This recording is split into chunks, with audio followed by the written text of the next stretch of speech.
Oke teman-teman semua, kita tes pH tanah apakah sudah netral atau belum. Ya ini kita 7 teman-teman ya. Jadi pH tanah yang bagus itu standarnya 5,5 sampai dengan 6,5 teman-teman. 7 juga bagus juga. Kita tes. Oke teman-teman ya, pH-nya 6 berarti masih kategori netral. Bagus untuk dilakukan pemupukan. Oke teman-teman, jadi ini alat yang ditancapkan aja ke tanah.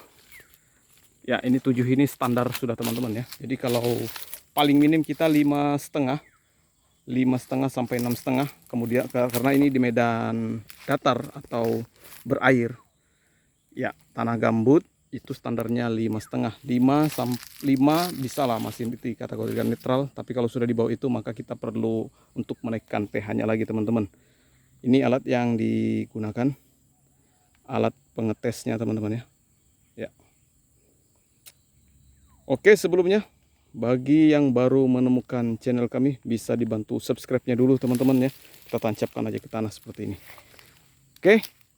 Assalamualaikum warahmatullahi wabarakatuh. Di medan gambut seperti ini pH tanah sangat penting sekali, karena kalau pH tanahnya sudah netral maka pupuk yang kita berikan maka itu akan terserap dengan maksimal teman-teman. Tapi kalau sudah pH tanahnya itu asam, pH power hidrogen itu air teman-teman ya. Kalau kandungan air yang menyebabkan asam itu terlalu tinggi, maka itu perlu kita buatkan pengairan atau parit teman-teman, supaya nanti airnya tidak terlalu banyak kandungannya di dalam. Walaupun air ini sangat dibutuhkan sekali untuk tanaman kelapa sawit, tapi kalau asam maka pupuk pun akan susah untuk bereaksi, tidak akan terserap maksimal di kebun kelapa sawit ini. Ya teman-teman, jadi sama seperti kita juga, kalau wadah atau tempat makanan kita sudah kurang bagus, apapun makanannya biar dikasih pupuk yang bagus atau makanan yang enak-enak pun, maka tidak akan gampang terserap kelapa sawit ini. Jadi ini adalah salah satu bentuk hal yang penting bagi kita petani kelapa sawit. Sebelum melakukan pemupukan maka perlu kita memberikan dolomit atau mengecek pH tanahnya teman-teman ya. Kita cek pH tanahnya, kalau sudah netral maka baru kita berikan pupuk-pupuk yang lain. Jadi dolomit, kemudian baru kita berikan rock fosfat, urea, KCl, dan borak kalau kita menggunakan pupuk tunggal. Jadi pH tanah untuk standar di tanah datar atau di Indonesia rata-rata itu teman-teman ya, menurut Do Brondol itu 5,5 sampai dengan 7. Kalau di gambut 5 juga bisa sudah dikatakan netral teman-teman. Ya ini sih. Nah ini jenis kelapa sawitnya seperti ini. pH tanah yang dibutuhkan sangat penting sekali. Jadi jangan sampai kita memberikan pupuk mahal-mahal tapi pH tanah asam, maka itu tidak terserap dengan maksimal teman-teman. Nah ini parit yang sudah dibuatkan di sungai. Ini awalnya medan saya ini selalu terendam, tapi sudah dibuatkan parit pengairan, maka sudah bisa kita mengurangi kandungan air yang ada di dalam tanah ini, sehingga tingkat keasamannya pun sudah berkurang. Ya ini paritnya pinggir sungai. Teman-teman kita saling sharing.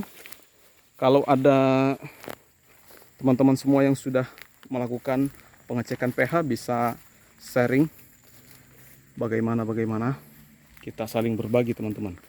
Saya pun selalu mencari informasi supaya bagaimana untuk titik yang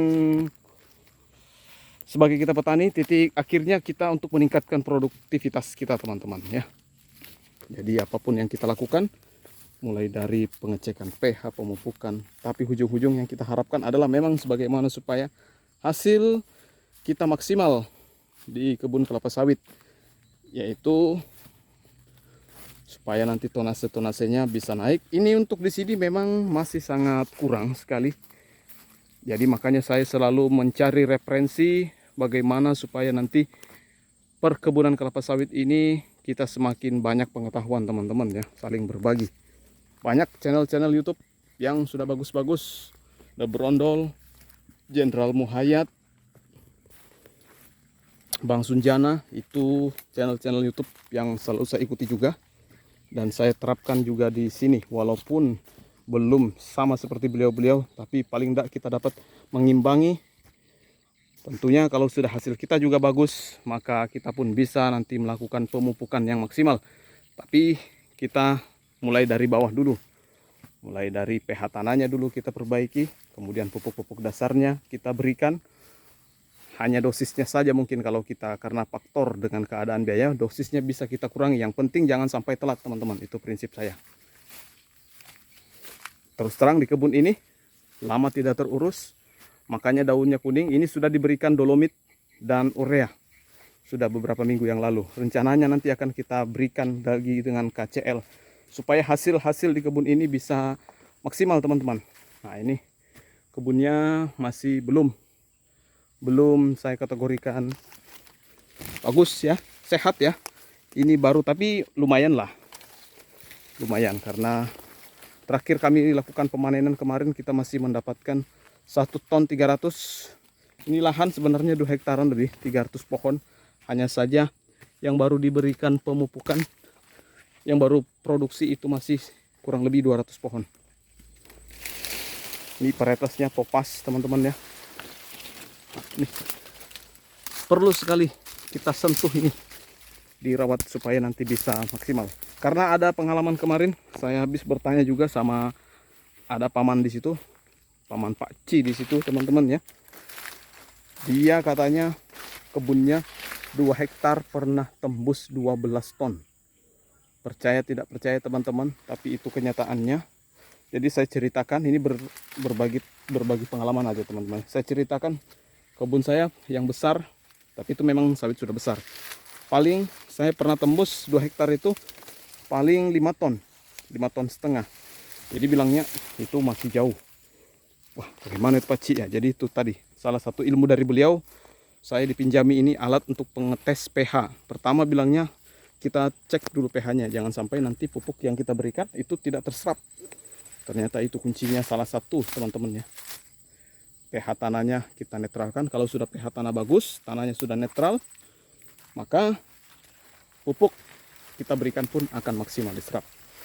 Jadi saran dari beliau, gunakanlah, cek dulu pH tanahmu. Nah ini salah satu kekurangan unsur-unsurnya. Kalau untuk potensi ini pasti maksimal teman-teman, karena ini bibit, saya tidak ragu ini kalau bibit ya, mohon maaf ya. Kalau ini bibit di kebun saya, satu pun tidak ada abal-abal ini. Karena ini saya bibit langsung ambil dari PT, langsung perusahaan. Saya semai sendiri pun itu jenis PPKS Dampi. Karena Dampi itu jenis medan datar atau rawa. Karena ini kebun ini berada di pinggir sungai teman-teman. Nah, ini Topaz. Ada 3 jenis varietas. Jadi cerita Pak Ci tadi seperti itu, dia 2 hektar. Paling enggak kita mendapatkan bilangnya 6 ton. Bisa sampai 8 ton. Itu teman-teman ya. Karena beliau itu sudah terbukti dengan sawitnya yang sudah besar. Memang sabit sih teman-teman. Dia 13 hektar tembus itu 40 ton, 45 ton, 13 hektar. Beliau panennya per 1 bulan. Makanya pun tadi malam saya sudah datang ke tempat beliau. Tanya sana tanya sini. Sebagai petani milenial kita perlu menambah wawasan. Jangan sok pintar kita teman-teman ya. Penting kita selalu belajar.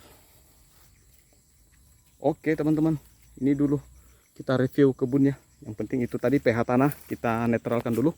Cek, ini alatnya banyak dijual di Lazada atau di online. Murah aja harganya. Saya pinjam tadi punya paman di sana. Jadi pH-nya seperti itu, 5,5 sampai 6,5 itu sudah bagus, 7 sudah sangat bagus. Assalamualaikum warahmatullahi wabarakatuh.